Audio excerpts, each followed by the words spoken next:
যখন আমি ভিডিওটা করছিলাম তখন কিন্তু আমার কাছে কথা বলার একদমই সাহস হচ্ছিল না, তার কারণটা আমি তোমাদেরকে এক্ষুনি বলছি। তো তার আগে দেখো তোমাদেরকে বলে দিচ্ছি, মোবাইল দেওয়াতে দেখো মেয়েটা কি সুন্দরভাবে বসে রয়েছে। ও মানে না কোনো শব্দ রয়েছে, না ও বুঝতে পারছে যে ওর চুল কাটা হচ্ছে, ও শুধু বসে বসে মোবাইলেই দেখে যাচ্ছে। যদি ওকে মোবাইলটা দেওয়া হতো না তাহলে কিন্তু মানে তুল পার করে দিত ও। এভাবে তো বসতে দিতই না, মানে বরং মানে আমার মাথার চুল ফেলে দিত আর কি, এরকমটা অবস্থা হয়ে যেত।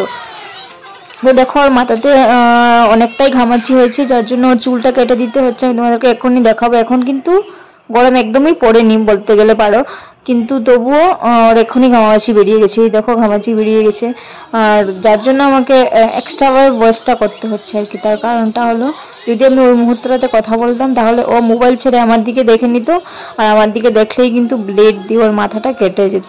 তো যার জন্য আমি এক্সট্রাভাবে ভিডিওতে ভয়েস ওভার করছি। আর ওর চুল ফেলার পরের কিছু ভিডিওস আর ফটো তোমাদের সঙ্গে আমি শেয়ার করে নিব।